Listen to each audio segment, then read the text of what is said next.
If I think back on 2026, as an organization, as the society sector across East Africa, I'd probably sum it up that it's been a year of change. Some of it expected, some of it unexpected. In many ways, if you look at the civic mobilization in Kenya over the past year and before that, if you look at the escalating tensions in Uganda in advance of their elections in January of next year, largely a lot of those actions and trends are expected. I think for many people, what happened in Tanzania on October 29th was unexpected. And the question is, why was that unexpected?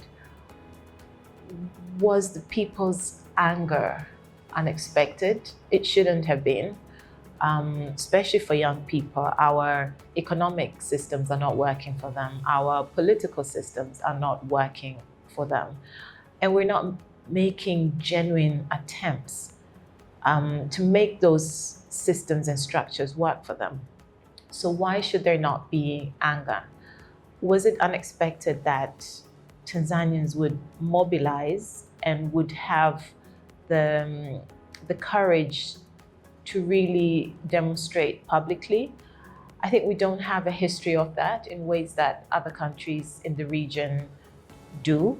And perhaps that was one of the elements that was unexpected for many people, especially outside the country. But I think for all of us, what was genuinely unexpected was the level of violence that the state permitted to be used against its own people. And what that really says, one, about the relationship between the state and its people, but also the fear that the state has about its own citizens. And I don't think we're going to come back easily from that as a country. I think it also raised a lot of questions for us as an organization and as a civil society organization. What was our role? What was our responsibility at a time like that? What was our relevance? And, coming out of it, I hope it has humbled us. I hope it has really shown us our vulnerabilities, our disconnect, and potentially our irrelevance. Young people were able to mobilize and take actions without a significant role for society organizations. And I think the question that we're asking ourselves is, where can we add value? We don't want to co-opt a space and a process that was genuinely not ours. But at the same time, we do believe that there is a role for civil society and that we can contribute to a meaningful outcome and a meaningful process to build on what was started in October in Tanzania and has been happening across the region. And those are the kind of questions that we're taking with us into the new year. We are really focused on recalibrating, on rethinking, reconfiguring who we are as an organization and how we contribute to this changing but energizing civil society space in the region. And we're really invested in making the time to do that in a meaningful way. So I think what this year has done for us is to make us a more thoughtful organization, one that is more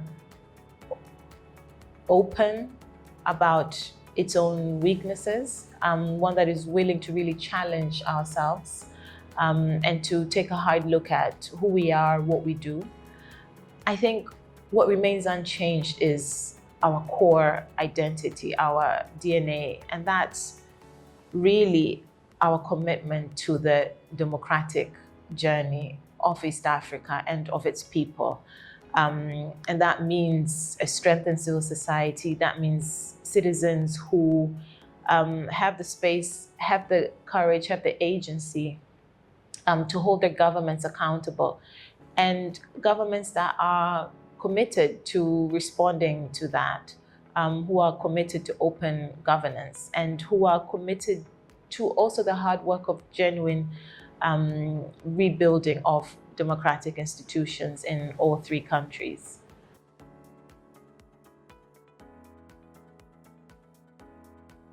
"2025 has not been an easy year for Twaweza either.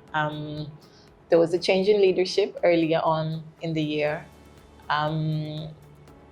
and circumstances externally and internally really forced us to make some hard decisions. And that involved recognizing that for now we need to be a smaller, leaner organization. We need to be able to allocate our resources towards the work that we do and the citizens that we're committed to serving. And that means that we have to rethink how we work across all three countries, and to be able to respond to and adapt to the rapidly changing context across the region and globally. So we undertook a process of restructuring. We have reduced our staff size by over a third. We are refocusing our strategy, and we're starting 2026 with a commitment to really unpacking our vision for this organization, our vision for the work that we're doing and how we're serving our communities. So it has been a year of asking hard questions, making tough decisions. But I also think that it's been a year of rediscovering our DNA and the passion and commitment and energy that we bring to this work and why we keep doing it. And I think, yes, 2026 is going to be another year of asking the difficult questions and really looking internally in order for us to have the right answers, and to deliver those solutions externally. But I also think it is a year that we're going to be entering with a lot of energy, a lot of creativity. We're responding to a crisis not by withdrawing and not just by surviving, but by looking at the opportunities for us to really thrive, to continue doing the meaningful work that we are, and to bring our partners, our allies, along with us on that journey in a really meaningful, substantive way. And I think focusing all of us is the belief that Twaweza is here to make an impact, and the contribution that we can make to civil society space and to citizen and government relationships across the region is so important, and we need to get it right. And we need to get it right at a time when there's so much uncertainty, there is so much change, but there's so many opportunities and there's so much energy as well. And for me, especially, it's the young people, right, in the region that are really driving that change, and we need to learn from them. As we've said before, young people don't just have the issues, don't just have the demands, they also have the solutions. And we need to create the spaces, and we need to meet them in their spaces so that we can actually learn what those solutions are, that they're demanding and that they're able to co-create and to build with us. And I think that's going to be a key part of what civil society now has to do and has to be able to position itself to do better.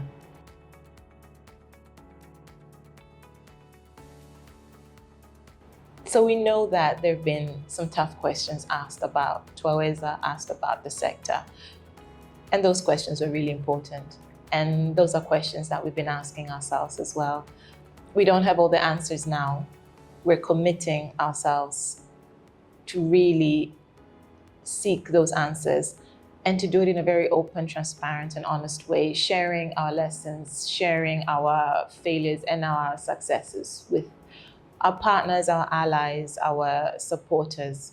2026 will be a year of tough questions, of challenging conversations, but it's also going to be a year where we meet the moment. We've seen what 2025 has thrown our way. We are learning from that, and we're positioning ourselves to do the deep work in order to step up and meet the moment.